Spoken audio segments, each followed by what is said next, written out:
As a audience हामी कुनै पनि कार्यक्रममा सहभागी हुँदै गर्दा हामी भन्दा माथि बसेको अर्थात् मञ्चमा बसेको वक्ता होस् या उद्घोषकले बोल्दाखेरि कहिलेकाहीँ चर्को सुनेर हुन्छ, कहिलेकाहीँ स्वर एकदमै नसुनेर के बोलेको जस्तो हुन्छ नि, होइन? एज अ अडियन्स हामीलाई कस्तो लाग्छ त भन्दाखेरि ठिक्क स्वर हामीले बुझिने खालको हुनुपर्छ। हामीले सुन्दाखेरि हामीलाई तीको स्वर पनि होइन, कमसल स्वर, मसिनो स्वर पनि होइन जस्तो लाग्छ नि त। यो सबै नहुनुको कारण चाहिँ के रहेछ भन्दाखेरि माइक्रोफोनको उचित प्रयोग नगर्नको कारण। हजुर, आजको यस भिडियोमा म हजुरहरूलाई कसरी चाहिँ एज अ वक्ता भइसकेपछि माइक्रोफोनको सही रूपमा प्रयोग गर्न सकिन्छ, हजुरलाई चाहिँ कसरी चाहिँ राम्रोसँग मञ्चमा उभिएर आफ्नो दमदार रूपमा प्रस्तुति राख्नको लागि यसले पनि ठुलो भूमिका खेल्छ भन्ने विषयमा चार बुँदामा सूक्ष्म तरिकाले हजुरहरूलाई बताउने छु। हजुर, यो हो सिकाउँ र सिकाउँ। म हुँ तपाईँहरूकै आफ्नै मित्र अन्ता बल्लामा। लागौँ आजको कन्टेन्टतर्फ। पहिलो नम्बरमा रहेको छ माइक्रोफोन समाउने तरिका। हजुर, हामीले देख्ने गर्छौँ नि कतिले माइक चाहिँ कसरी समाइरहेको हुन्छ भन्दाखेरि कतिले माइक कसरी समाइरहेको हुन्छ भने माइक यो हो भने यसले च्याप्प तल समाएर बोलिरहेको हुन्छ, होइन? कतिले चाहिँ माइकको टाउकोमा यसरी समाएर बोलिरहेको हुन्छ। तर कसरी समाउनु त माइक्रोफोन सही तरिकाले भन्दाखेरि जुन हजुरको यदि माइक्रोफोन यो हो भने यसलाई चार औँलाले च्याप्प समाउने र यो बुढियावाला जुन छ हजुरहरूको यो माइक्रोफोनको अन अफ गर्ने बटन हुन्छ नि, हो त्यहाँनिर राख्ने। यदि हजुरलाई आवश्यक परेको ठाउँमा अन गर्ने, आवश्यक नपरेको ठाउँमा अफ गर्न सजिलो होस् भनेर हजुरले चाहिँ आफ्नो बुढियावाला चाहिँ जहिले पनि माइक्रोफोनको अन अफ गर्ने स्थानमा चाहिँ राख्नुपर्छ। यसरी चाहिँ हजुरहरूले माइक्रोफोन समाउनुपर्छ।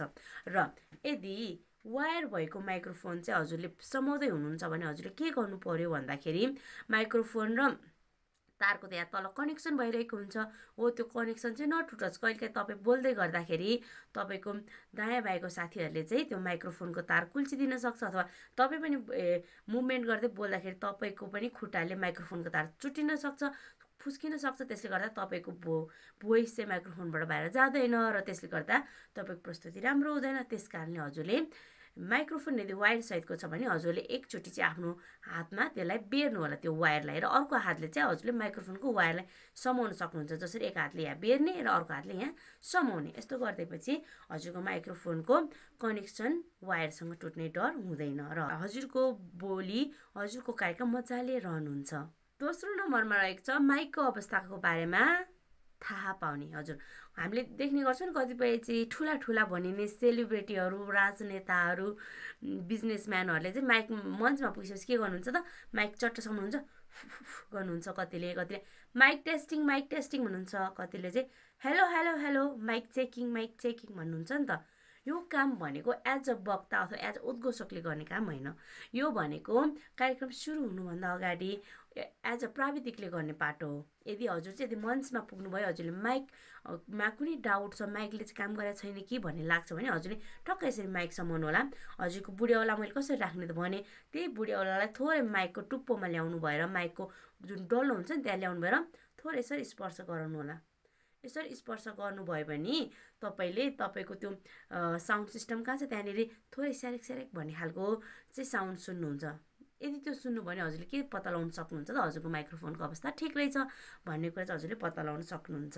र बोल्नुभन्दा अगाडि जहिले पनि तपाईँले आफ्नो माइक्रोफोन चाहिँ काम गरेको छ कि छैन भन्ने ख्याल गर्नुपर्छ। किनभने कतिपय अवस्थामा हाम्रो आदरणीय व्यक्तिहरू बोल्नुहुन्छ अनि माइक्रोफोन चाहिँ एकदमै म्युट हुन्छ, अथवा माइक्रोफोन चाहिँ अफ गरेको हुन्छ, अथवा तारहरू भए तार छुटेको हुनसक्छ। त्यति बेला बोल्नुहुन्छ तर त्यहाँ केही सुनेको हुँदैन नि त दर्शकहरूले के लाग्छ, ए एउटा माइक्रोफोन पनि सही रूपमा चलाउन नआउने व्यक्तिले कसरी चाहिँ यो कार्यक्रम चलाउँछ होला, एज अ उद्घोषक भए नभए एज अ वक्तै हुनुहुन्छ भने एउटा माइक्रोफोन चलाउनु नआउने मान्छे यसले बोलेको हामी सुन्दैनौँ, यो त माइक्रोफोन त ज्ञान छैन, के बोल्छ होला मञ्चमा भन्ने खालको चाहिँ नकारात्मक भाव पर्छ। माइक्रोफोनको अवस्था चाहिँ के छ, यो अन छ, यो ठिक छ छैन। कतिपय अवस्थामा वायरलेस माइक्रोफोनहरू पनि आइरहेछ, अहिले वायर सहितको पनि आइरहेछ माइक्रोफोन। त्यसैले चाहिँ माइक्रोफोनको स्थिति हेरेर तपाईँले चाहिँ त्यही अनुसार प्रयोग गर्नुपर्ने हुन्छ। तेस्रो नम्बरमा रहेको छ माइक र ओठ बिचको ग्याप। हजुर, हामीले चाहिँ ग्याप कसरी मेन्टेन गर्ने त? हामीले कति बेला सुनिरहन्छौँ चर्को आवाज, कतिखेर चाहिँ कसैको चाहिँ स्वरै सुनिरहँदैन। हो, यो चाहिँ कसरी किन भन्दाखेरि कसैले बोल्दाखेरि यस्तो पुरै ठाडो गरेर मुखमै पासेलाई जसरी बोल्नुहुन्छ होइन, अनि कसैले चाहिँ यस्तो गरेर यहाँनिर राखेर बोल्नुहुन्छ क्या, अनि स्वर त हाम्रो भोइस त यता गयो नि त, अनि यहाँ तल त के सुन्नु, अलिअलि आएको मात्रै के त क्याप्चर गर्छ। त्यस कारणले गर्दा हामीले माइक्रोफोन र ओठको बिचको ग्याप चाहिँ सामान्यतया यदि हजुर औपचारिक कार्यक्रम हुनुहुन्छ भने 4 औँला बिचको ग्याप हुनुपर्छ भन्ने चाहिँ चलन रहेको छ। तर यदि हजुरको सबैको भोइसको मोडुलेसन एउटै नहुने हुँदा हजुरले चाहिँ प्र्याक्टिस पनि गर्न सक्नुहुन्छ। मेरो भोइसले चाहिँ कतिको ग्याप राख्दाखेरि चाहिँ मान्छेहरूले सुन्छ त मेरो आवाज, मैले भन्न खोजेको स्पष्ट रूपमा सुनिन्छ त भने चाहिँ हजुरले प्र्याक्टिस पनि गर्न सक्नुहुन्छ। जस्तै कसैको मलिनो स्वर छ, स्वरै सानो छ भने उसलाई अलिकति नजिक राख्नु पर्ला माइक होइन। कसैको चाहिँ स्वर एकदमै ठुलो खालको छ, जन्मजातै स्वर ठुलो खालको छ भने उहाँलाई अलिकति तल राख्दा पनि ठिक होला। सामान्यतया 4 औँला भन्ने गरिन्छ, तर यो चाहिँ एज अ व्यक्ति अनुसार थोरै तलमाथि हुनसक्छ। तर ठ्याक्कै मुखमै जोडेर बोल्ने अथवा धेरै नै टाढा यसरी बोल्ने चाहिँ गर्नु हुँदैन। ट्याक्क त के त आफ्नो स्वरले सुन्ने गरी, आफ्नो स्वर चाहिँ माझले मजाले सुन्ने गरी चाहिँ हजुरहरूले राख्नुपर्ने हुन्छ आफ्नो माइक।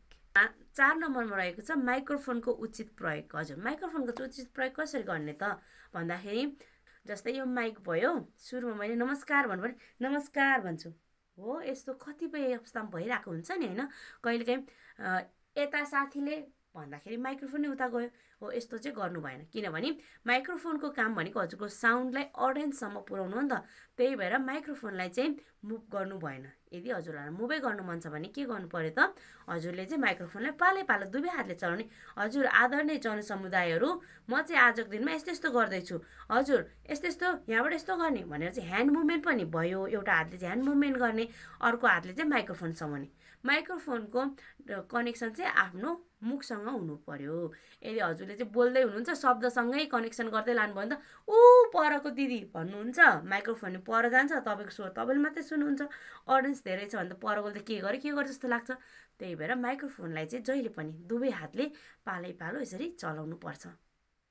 हस्, आशा छ हजुरहरूलाई आजको यो टिप्सले अझ as a public speaker, as a उद्घोषक चाहिँ कसरी माइक चलाउने, कसरी चाहिँ माइक समाउने रहेछ भन्ने विषयमा थप जानकारी प्राप्त भयो होला भन्ने मैले पूर्ण आशा राखेको छु। अब म तपाईँहरूलाई थोरै एज अ पेनलाई म माइक्रोफोन बनाएर हजुरहरूलाई थोरै प्रस्तुति राख्नेछु।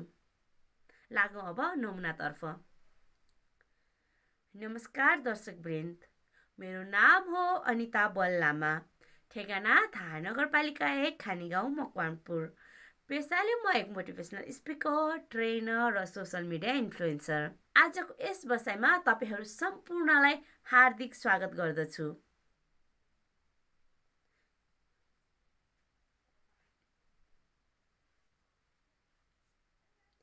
हो, यस्तो गरी चाहिँ हजुरहरूले समाउनु भयो भने हजुरहरूको पर्फर्मेन्स एकदम A1 हुनेछ भन्दै thank you for watching guys. यति दिनले हेरिदिनु भयो र तपाईँहरूको साथ सपोर्ट र मायाको लागि हृदयदेखि नै नमन गर्दछु। र आगामी दिनमा कस्तो भिडियो चाहिन्छ भन्ने पनि प्लिज कमेन्ट गर्न नबिर्सिनु होला भन्दै, यदि हजुरलाई यो भिडियो थोरै मात्र पनि युजफुल जस्तो लागेको छ भने यो च्यानललाई सब्सक्राइब गर्न पनि पक्कै नबिर्सिनु होला। किनभने म पब्लिक स्पिकिङ सम्बन्धी रिलेटेड यस्तै नयाँ भिडियोहरू लिएर आइरहनेछु भन्दै आजलाई यहाँहरू माझबाट छुट्टिन्छु।